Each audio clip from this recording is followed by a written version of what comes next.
非常謝謝大家這個轉到視角國際嘅節目現場。呢禮拜嘅全球新聞短評，其實利用10分鐘嘅時間，帶睇來抓做天下大小事情。呢邊恐況有請到嘅係國防安全研究院嘅陳福成教授，為大家來做評析。先生你好，記者好，觀眾朋友大家好。先生，呢禮拜呢看嘅頭一條新聞係美國同韓國日後愛搶取一個朝鮮半島嘅核戰嘅指南，到底係為到乜嘅來做準備咯？先生係用上來看。現在呢，朝鮮半島嘅核子武器嘅核主同核子武器作戰嘅一個指南啊，係美國總統拜登同埋韓國嘅總統尹錫悅啊，也喺北約峰會旁邊啊，有一個長邊嘅一個會談。也會談地步呢，兩沙就達成一個協議，同時做公開嘅宣布，就講美國同韓國啦，也原來嘅有一個延伸核主嘅一個戰略嘅原則啦，而擴大成為一體化嘅延伸核主嘅一個戰略原則。也個戰略原則呢，最重要就應付對付也俄羅斯同北韓之間呢最近也有簽約全面性嘅戰略攀稱關係嘅一個軍事同盟嘅架構，也就俄羅斯同北韓之間嘅軍事同盟嘅架構啊，尤其重點就係俄羅斯咧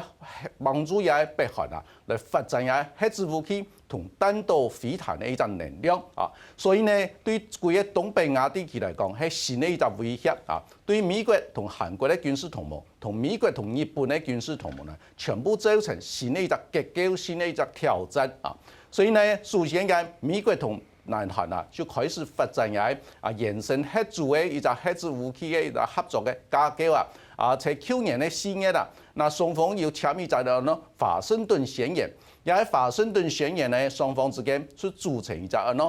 核子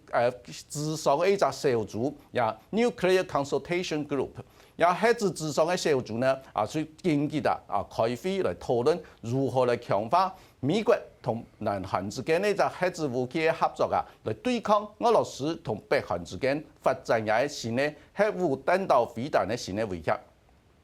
所以呢，從呢個角度來看呢，也把美國同北韓之間呢個核子武器嘅核主能量嘅一個發展，同埋核子作戰嘅一個指南呢，最重要一點就講，原來呢美國同南韓之間呢延伸核主嘅戰略原則啦，係美國來主導，也把呢一體化一個核子延伸核主嘅戰略呢，就南韓呢佢咩採取主動嘅一個態度來配合美國呢來保護佢嘅朝鮮半島嘅和平同穩定，所以呢，從呢個角度嚟看呢，美國同南韓之間呢一個軍事同盟關係啊，我從呢常態常規武器嘅一個軍事同盟呢，升級成為核子武器嘅一個軍事同盟嘅關係，也種結構性嘅挑戰係應對俄羅斯同北韓之間呢一個核子武器嘅威脅，也咪代表美國同南韓之間嘅軍事同盟關係已經升級成為核子武器嘅一個合作嘅關係。也將結構性的改變會造成潛在新的影響。其實來看嘅新聞係將結束嘅中共嘅20屆三中全會，先生有哪條觀察重點咯？也被中共召開嘅20屆三中全會我知道呢有輕重要一個意義，也意義就代表講習近平佢冇放棄嘅200年嘅一個發展嘅計劃。那第一100年呢係1921年到2021年也100年嘅建政咧，也建黨嘅100年嘅紀念也就成就呢，在2021年已經達成。第200年呢，是建政100年嘅一個計劃，也從1949年到2049年2050年也100年嘅期間。所以習近平呢，佢定一個計劃從2035年達成也小康社會同時呢，在2049年、2050年呢，需要達成也全球性嘅強大嘅國家。從呢個角度嚟看呢，那中共也把20屆三中全會佢第一個決定就係達成也深化改革，同時呢，推動也中國式嘅一個現代化嘅一個發展。也喺發展呢，佢定13個工作嘅目標，佢定呢2029年，所以建政80週年呢，達成也13個也係現代化發展嘅一個目標。但是呢，而家中國呢，佢面臨一個新嘅挑戰。第一隻重大挑戰就佢喺態勢啊，規個國際態勢嘅評估啊，係充滿詭譎多變，同時呢前進性啊無確定，所以呢我採取喺國家安全同經濟發展去平衡發展的一隻新的一隻態度，從新的一隻原則，同時呢如何來應對美國對中國全面性的科技戰同科技封鎖的也新的挑戰啊！那中國鴉片，佢咪要透過廿八個三中全會的一隻決定啊，來做出反應的一隻措施啊。不過呢，你注意到呢，嗱，以下中國態度。佢面臨一隻投資信心不無啦，同時呢逆市嘅動力無啦一隻新嘅挑戰，所以呢習近平如何來提振全中國大陸嘅經濟嘅信心，同時呢做得吸收外資重新來中國大陸投資，更重要一點，如何來發展一科技自主嘅能量，來發展新嘅應對中美國也科技戰嘅一隻壓力。喺習近平佢廿八三中全會以後啊，所要面臨嘅一隻挺重要一隻挑戰，做得到做唔到，呢無人知。但是呢，對佢來講呢，係挺大一隻壓力。過來關注嘅呢條新聞係以下戰爭打到了下呢，前一場時間講差唔多有一個協議出來，結果了下啥又冇想形成做乜嘢內容。我知道以下廿八這個衝突同談判啊，冇按簡單做得解決咧。雖然講今年咧這5月底拜登總統佢提出一隻以哈停火3階段的一隻提案，同時呢喺6月初聯合國咪通過也美國提出來也3階段的一隻以哈停火的一隻提議。但是呢，也在過程底邊呢，美國佢派也中央情報局嘅局長伯恩斯，還有駐這個中東事務嘅特使去參加也談判。也最近也一個月以來呢，雖然有放出也消息講露出和平的曙光，但是呢，馬上又受到挺大一個挫折哈。那你知道呢？你下3方面全部有自家堅持的原則，冇辦法妥協啊。美國鴉片呢，佢強調講以色列呢做唔得佔領也南加沙做唔得佔領整個加沙走廊，也係美國最重要一個底線啊。同時呢以色列鴉片呢，佢表示講佢冇辦法承諾講永遠唔會這個對加沙地區做軍事行動。所以永遠停火對以色列來講也冇可能接受一個條件。那對哈馬斯武裝集團來講呢，也強調講以色列的軍隊全面撤出加沙走廊，讓加沙走廊呢非軍事化所以呢，也3方面全部要堅持的原則啦。讓廿八談判一場2月以來呢，雖然有和平的曙光，但是呢，全部用破局來收場所以以下也就談判呢暫時停擺。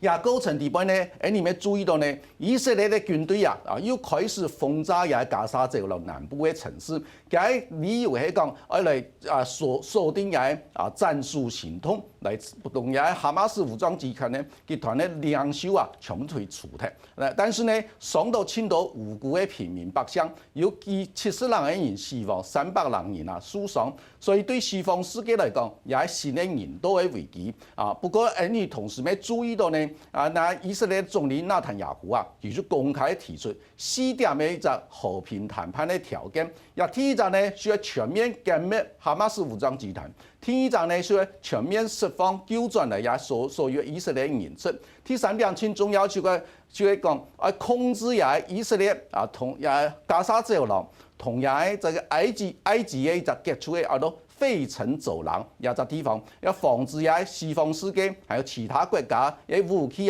進入哈馬斯武裝集團。所以從這個角度來看呢，以色列堅持讓哈馬斯武裝集團冇辦法吞下去，冇辦法結束。所以呢，我知道以下之間的衝突同談判還有很長的路要行。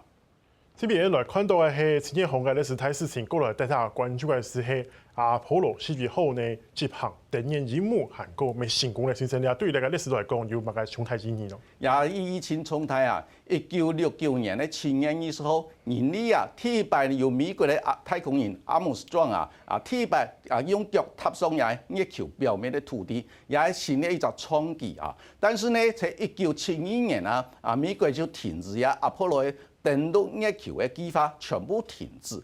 不過呢， 55年以後嘅今日，你知道呢？也全世界尤其嘅美國啊、中國同俄羅斯也泰國展開新的一個登陸月球嘅軍備競賽啊！你注意到很重要一點講就係7月18號美國嘅國防部嘅國防情報局嘅局長克魯斯同時呢，美國嘅太空指揮部嘅指揮官懷丁上將呢，佢兩場參加也阿斯賓嘅一個很重要嘅一個安全會議就公開表示講，那中國同俄羅斯呢一切太空發展要千幾年嘅一個進步尤其係喺月球登陸月球嘅計劃開始對美國咧對太空嘅優勢造成新的威脅所以呢，你注意到呢，那美國其實咧佢開始要注意到佢嘅太空競賽會對美國嘅國家安全造成潛在威脅。所以呢，川普前總統在2017年就開始呢重新恢復也係這個登陸月球嘅計劃，阿提米斯計劃所以阿提米斯計劃的配合川普總統在2019年呢又成立美國的太空軍，成為第6軍種來支持美國登陸月球的阿提米斯的計劃，所以表示講美國要重視到你太空做的掌控制太空，控制月球，就等於說控制地球的安全。那中國也偏偏佢不甘示弱，佢在2023年就開始全面性的啟動嫦娥的登陸月球的計劃。嫦娥登陸月球的計劃呢，中國計劃在2030年需要登陸月球，載人登陸月球，同時呢，從俄羅斯來合作來成立科學研究站所以個動作呢表示講，中國、美國同俄羅斯3個主要的太國家呢，登陸月球係關係到佢本身佢個國家安全戰略很重要一環。所以呢，你知道講未來幾年呢，中國、美國同俄羅斯嘅太空軍備競賽會越來越精彩，所以值得你大家特別來注意。羅先生今日帶來嘅平時今日大家回顧嘅新聞係同東北亞安全時刻有關係，韓國總統嘅通向前比是係以下戰爭嘅後續。你可能有可能繼續來關注美國禮拜總統大選嘅變化。